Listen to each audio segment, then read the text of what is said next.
everybody. Thank you and welcome for coming out in this weather for this event. CTA really appreciates it. Before I get started with my remarks, I'm Dorvel, President of the Chicago Transit Authority. I want to acknowledge some distinguished guests that we have with us here today. Senator Durbin, Alderman Quigley, Alderman Chakowski, Congressman. I know that. Congressman Chakowski, Alderman Tunney, and Alderman Kappelman. There you are, Alderman Kappelman, who have joined us today and who I can tell you without all of your support, this project would not be here moving forward as it is today. So thank you all for being here. As many of you know, CTA is essential to Chicago. The Red Line is the backbone of our city and the busiest rail line on CTA. It runs 24 hours a day, 7 days a week, and provides critical transportation to essential workers, students, and more. Its importance to our city is why we are making the historic level of investments to improve the Red Line. This includes transformational projects like RPM, as well as critical initiatives like the Red Line Extension Project, which will extend the line to 130th Street on the south side. We're here today for two purposes. First, to commemorate the new red-purple bypass, the first major customer improvement to be delivered to our riders as part of the RPM project. And secondly, to break ground on another equally transformational phase of the RPM project, rebuilding a more than 100-year-old red and purple elevated track structure north of Belmont.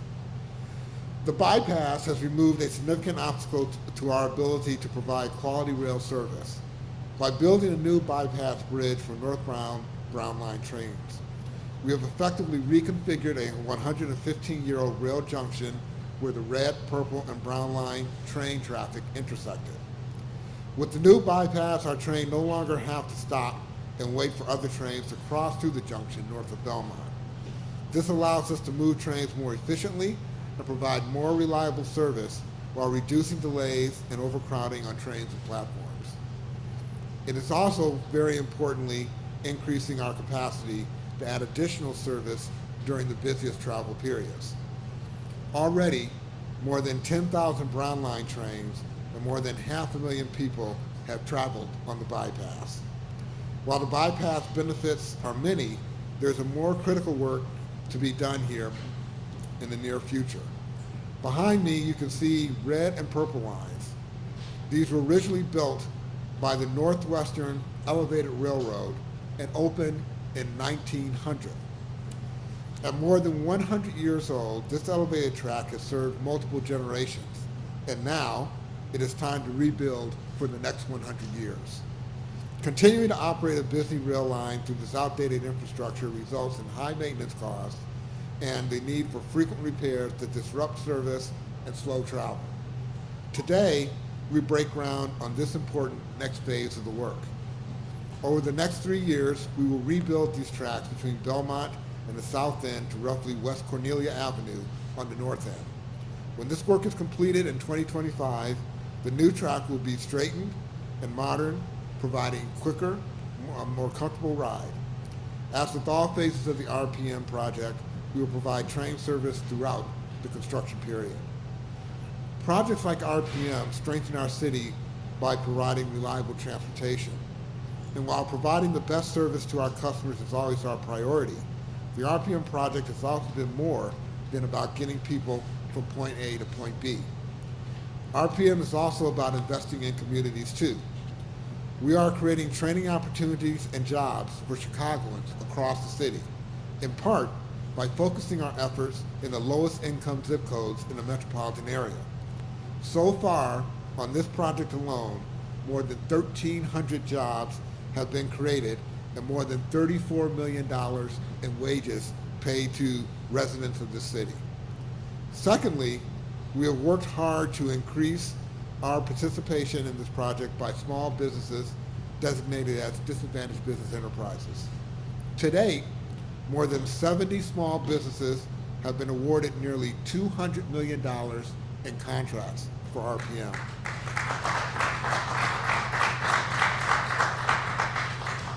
And let's remember, this project still has 3 more years to go, which means there will be more opportunities for individuals and workers at small businesses. Today marks an historic day for our city and for our people. It is the beginning of a new and better Chicago, and I want to thank you all for attending today. And with that, I will bring up Alderman Tom Tunney to say a few words.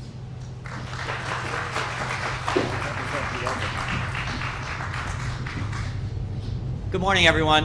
On a typical Chicago winter morning, the snowplows are out, and the mayor is here, as our federal partners are here. And obviously, the CTA is running. What I do want to say is, in this backdrop here, speaking of small businesses, Mayor, the businesses that surround these stations, are critical to neighborhood economic development. So as this improvements happen along the red line, and God bless, I was telling the mayor, down to 130th on the south, this will create economic engines in neighborhoods that abut and have the stations there. So as Dorvel said, 100 years in the making and 100 years as we move forward. But as a small business guy that's been on this corner for, I think, 42 years, I've seen a lot. And it first started with our federal partners on the Brown Line Reconstruction, and now with the Red Purple Line, we have the state-of-the-art transportation to really move our north side and south side forward. If we don't have good public transit, we don't have a local economy, a city economy. As a person who takes the train to and from downtown and to Southport and in my neighborhood also, I'm a frequent traveler on CTA, and I know our ridership is down, but our ridership is coming back, and we have to continue to invest, not only to reduce our carbon footprint, but to really be the economic engine for our neighborhoods. So I know that this project was signed off, I believe, on one of the final days of the Obama administration. So we want to thank our former president, and of course our federal partners that are sitting in the front row. We're there too to make this happen.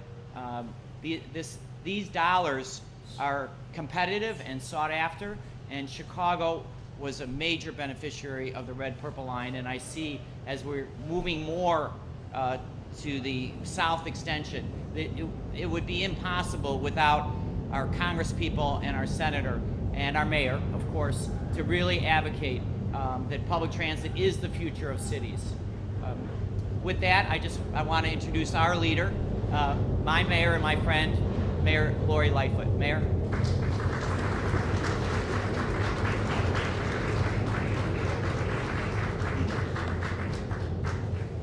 Well, good morning, everyone. Feels like not too long ago we were standing in this exact same spot. Also a little cold that day, as I remember, but it's great to be here to both mark the completion of one phase of this work and the start of a new phase. And I want to pick up on the comments that both Dorvel and Tom made. We don't get to this place without partnership, and particularly our federal partners. Congressman Schakowsky, Congressman Quigley, and of course our great senior senator, Dick Durbin. Partnership is what makes this happen.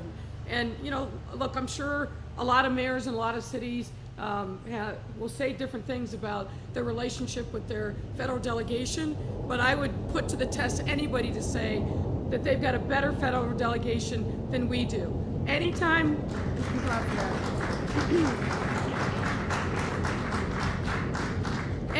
that we need something, they are there. Not only us asking them, but being proactive and saying, Mayor, how can I help? That is exactly what we need, that kind of back and forth and partnership. And I just want to thank you all personally and all the other members of the delegation for the work that they do every day, particularly around infrastructure and transportation work. It is the lifeblood of our city. Let me also just highlight a few of the other points that Dorvel covered. I want to also thank the many construction workers, the laborers, the construction companies, the CTA representatives, and the workers on this RPM team who have been so instrumental in making today possible. Again, you can't do it without the workers. And I see many of them here in attendance, and I just want to say thank you for all your hard work all year round, in good weather and in a lot of bad weather, to get this done. The multi-phase RPM project, which is the largest reconstruction project, I believe, in CTA history, truly represents what we mean when we say we are going to invest in the lives of our residents through the power of infrastructure. Not only will it modernize and replace 100-year-old rail structures and stations, but will also do so in a way that improves rail service reliably, with comfort and convenience for CTA customers.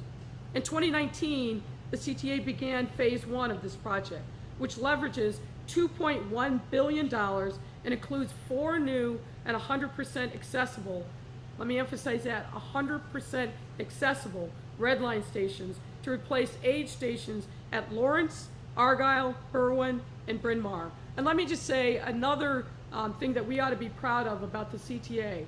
We are doing everything that we can to make sure that every single one of our stations is accessible.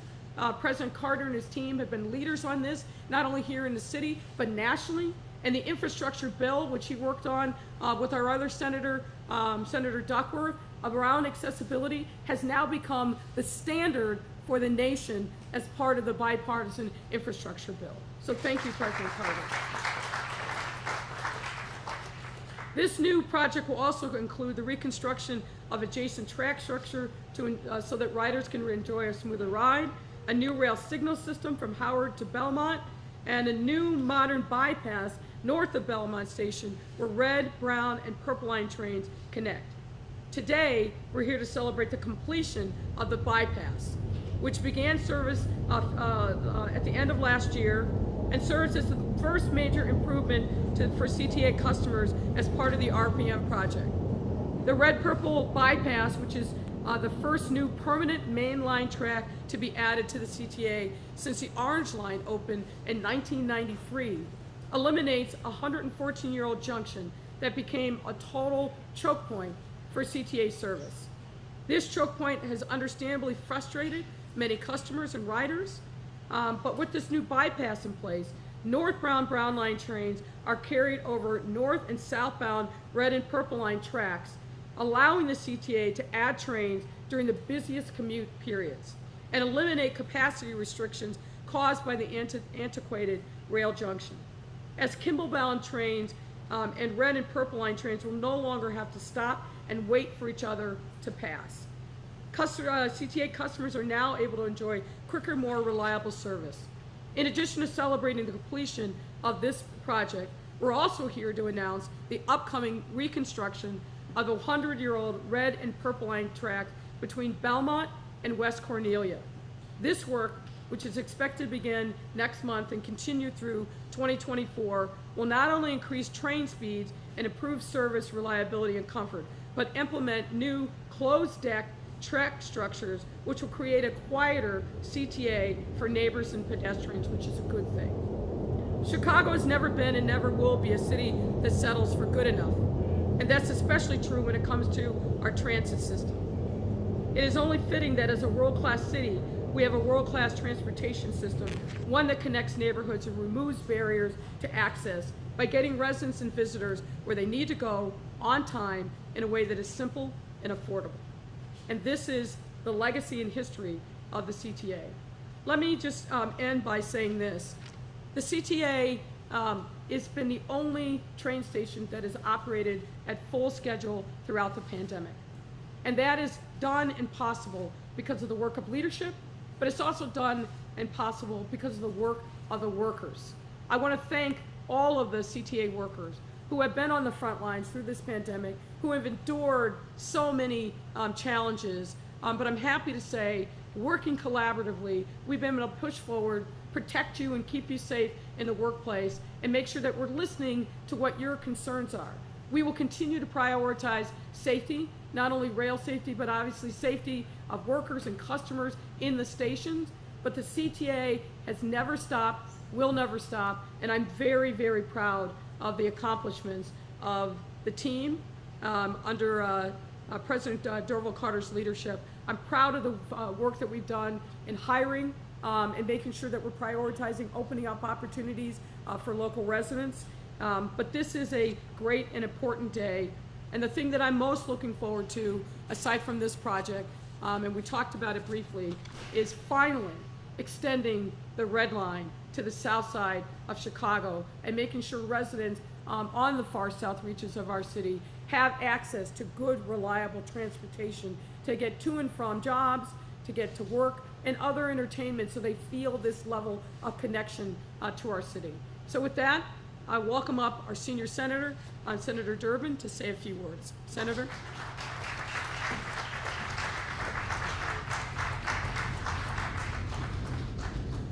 Mayor Lightfoot, thank you for the kind words on behalf of our delegation. Thank you to Alderman Tunney. This is, of course, this ward is my Chicago home. Loretta and I value this very much. We set standards for where we were going to live in Chicago, to be around wonderful people, and there are a lot of places we could have chosen. And secondly, to make sure we were never too far from Tom Tunney's cinnamon rolls, and that's why we chose this ward. So Tom, I wish you many happy years ahead in providing challenges to my waistline. And I want to recognize Alderman Kappelman and Jan Schakowsky. Jan and I have been engaged in these battles for how many years now, Jan? Many. And Mike Quigley, 13 years serving in the House and representing this area. I can tell you that we are here today because of a debate that took place 10 years ago on Capitol Hill. And had that debate not turned out the right way, we wouldn't be here today.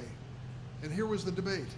The federal policy on transit until 10 years ago was only to invest money in new starts. Dorvel Carter knows this story. Ms. Brookins from the FTA knows it as well. New starts.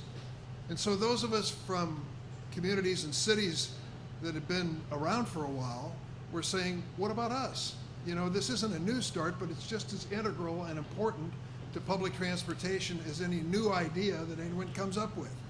We had to win that battle and win that debate 10 years ago in something called core capacity. And because we were successful in winning that debate, we got in the running for money just like the money we're announcing today.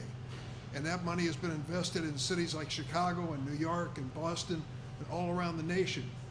Now there's more to the story, and those of us in Congress can tell you. We may not have a great record of achievement in terms of numbers of pieces of legislation in the last year and a half, but I can tell you one of the things that we did on a bipartisan basis was to pass an infrastructure bill, the largest infrastructure bill in the history of the United States, more than $1 trillion. Mr. Carter can tell you as well that that means opportunities for this project and for many others just like it.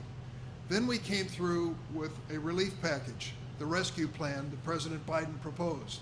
I have to tell you in all candor, it was not bipartisan. We did it on our side of the aisle and passed it. And included in that rescue package was an opportunity for the CTA, for example, to come to the federal government and say, we don't want to shut down during the pandemic. We want to make sure our people are working. We want to make sure that public transit is always there, always reliable. And we made that investment. I think it was $2 billion, was it not, for the CTA. That wasn't the end of the story by any means. She received credit earlier from the mayor. She deserves that and more. My colleague, Senator Tammy Duckworth. She has made it her passion, not only for the veterans of this country, but also for the disabled of this country to speak up for them more clearly than most on Capitol Hill. And she had more to do with including provisions in this infrastructure bill that makes sure that systems like this one can be accessible to all Americans. We've already kicked off some construction on the Red Line that's going to be consistent with that. There is more to follow. That isn't the last part of the story. There's also going to be some $4 billion in competitive grants that's going to be available to transit systems and train operations all around the United States. I will tell you, we're going to come into this with elbows flying. We're going to make sure that every single federal dollar that we can bring back home to Chicago and Illinois is here, creating good jobs, creating the infrastructure for the future. So that's what this is all about. This is a perfect Chicago January morning. And it's my honor to be with you and to serve with my delegation and to help you in Washington all that I can. And now it is my honor to represent or to present my colleague Mike Quigley. Mike. Thank you, Senator. I think Illinois takes it for granted that it has a senior senator with as much influence and power as we do with Senator Durbin. It's extraordinary. It makes all of our jobs in D.C. a lot easier. But, you know, he's been there a while. We assume that's always the case. But I'll tell you, I don't think this Red Line project money that started in the last month of the Obama administration would have happened without his efforts. It is great to be here with all of you. By the way, we're in a warm tent, and to the workers, I know it's a lot colder out there. Thank you. Appreciate your work. It's great to be here with my friends, the aldermen, Kappelman and Tunney. And I appreciate the mayor's comments about the delegation. I will say this, I've been in this business since '82, one way or another. This administration that she heads has been very easy to work with, and we appreciate that. And President Carter is here. He testified before my committee last year. He does an extremely good job advocating and informing. I am the second ranking Democrat on the Transportation, Housing, Urban Development Subcommittee in the House. We fund every transit housing dollar in the country. And in the next term, unfortunately, we're losing my friend, Mr. Price. I'm going to be the chair of that committee because we will retain the House. And we're going to have a lot more events like this. I'm going to introduce Jan Schakowsky in a second, but I want to. Here's today's message. Get used to these kind of things, right? Most of you, and a lot of the same folks from the press were with us in Des Plaines just about a week ago, talking about the bridge project there and the billions nationally they're going to go toward this end. Illinois has over, what, 2,300 bridges that are deficient? Get used to it.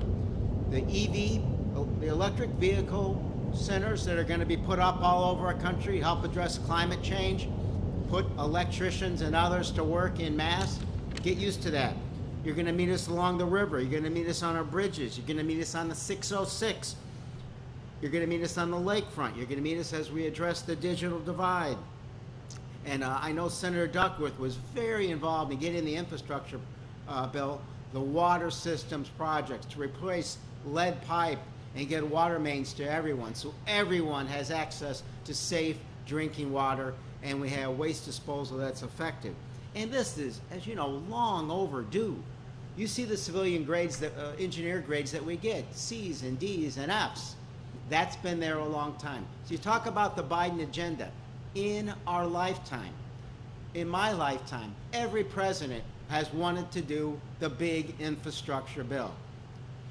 The Biden administration got it done, right? First time.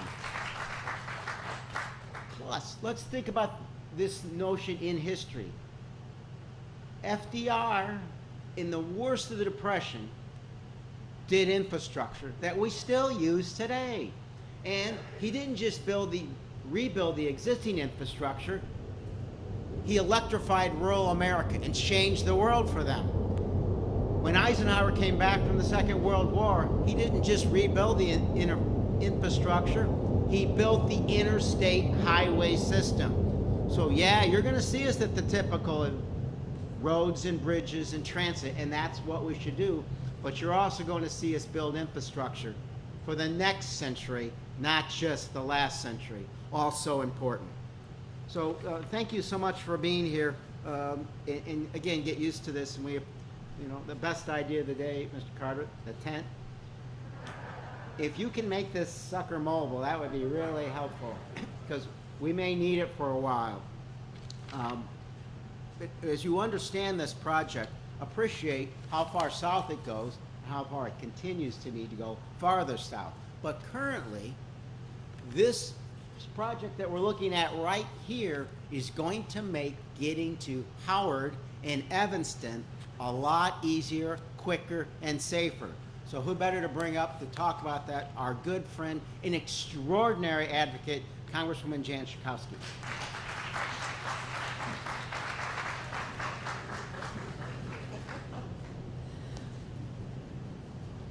Well, it's such a joy to be here today on this great Chicago day. You know, our Alderman Tunney said a typical Chicago day. I want to tell you, though, those of us who spend time in Washington, that city will be totally shut down if we were there. But Chicago is moving.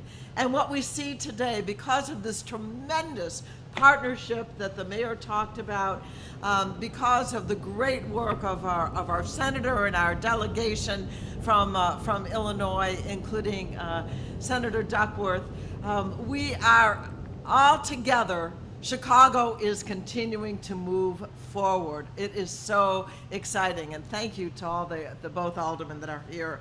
I want to give you a statistic that honestly my staff gave to me. It sounds extraordinary, and our CTA president can tell me if it doesn't sound right. But it says that the new bypass will save riders 500 million travel hours each year. Why? Because it will enable CTA to run 8 more Red Line trains per hour during rush hours. So we are making travel more accessible to people. People are out today, they're on the roads, they're on our transportation system, getting to work. And aside from the bypass, which did start in November, today is the kickoff for the new tracks. And I too want to thank all the workers that are here making this a reality. 100 years old, time to have our new track and more efficiency. And I also really want to highlight the idea of accessibility. That's been a challenge at the CTA, making sure that everyone is able to access our wonderful transportation system, and accessibility is such an important factor. We do have to thank our Senator Tammy Duckworth for making sure that this is now the standard for the rest of the country and to make it happen here in Illinois. So we're getting Chicago really moving in the right direction, and I am so proud to be part of this effort. Thanks to all the partners that make this happen.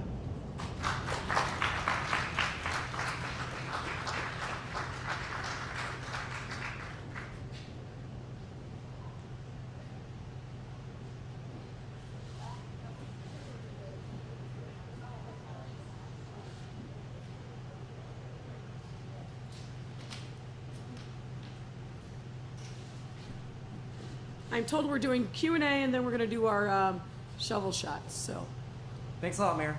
We're going to kick it off with Craig Wall from ABC 7.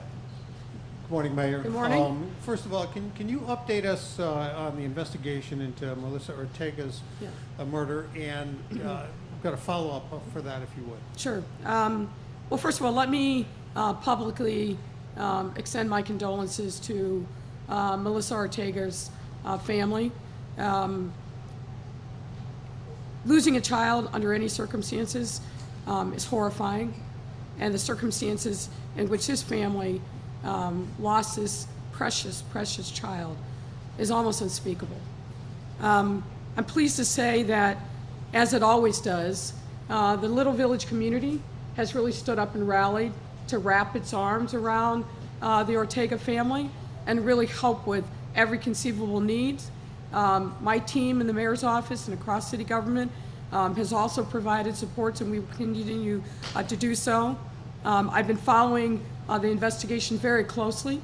I can't get into a lot of specific details, but I can tell you that the detectives have been literally working 24/7, that there are some promising leads, and I hope that we'll have a more substantive announcement soon. The superintendent will, I think, be addressing the public later today, and he may be able to provide even more updates at that time. some of your critics might say, you know, Chicago is focusing on the wrong things in fighting crime, pointing in particular to the effort to go after, you know, gang forfeitures.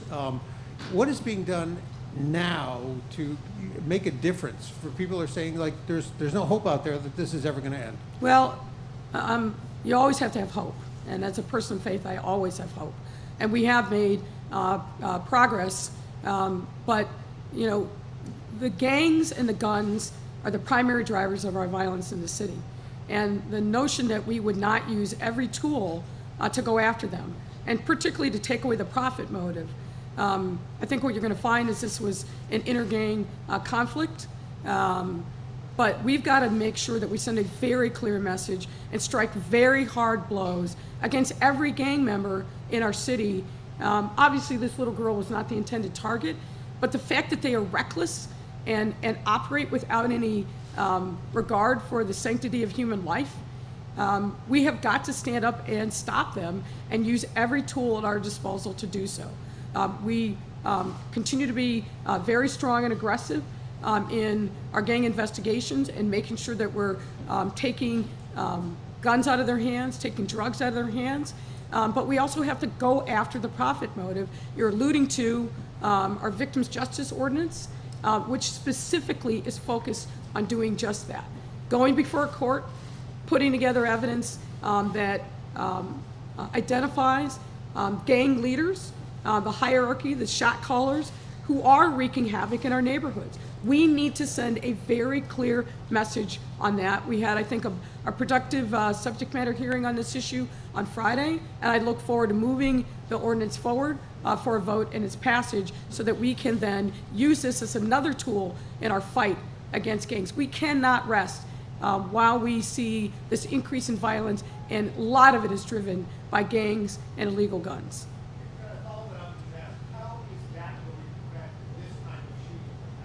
Well, I think what it will do is this. If we go after the profit motive, we're going to reduce the incentive for the gangs. We're going to reduce their ability to buy illegal guns and use their profits to continue to further their business. It's an absolute necessity in our fight against gangs. And I think, let me just add this. You talk about lack of hope. Well, the cynicism that says, well, why should we even try another tool, that is the thing that undermines hope. We've got to demonstrate to our residents, and particularly those residents in our neighborhoods that are under siege, that we are there by their side. We're doing everything that we can. We are not going to leave any stone unturned until we bring peace to these neighborhoods. Thanks a lot, Mayor. That's a wrap. Thank you. Oh, thank you.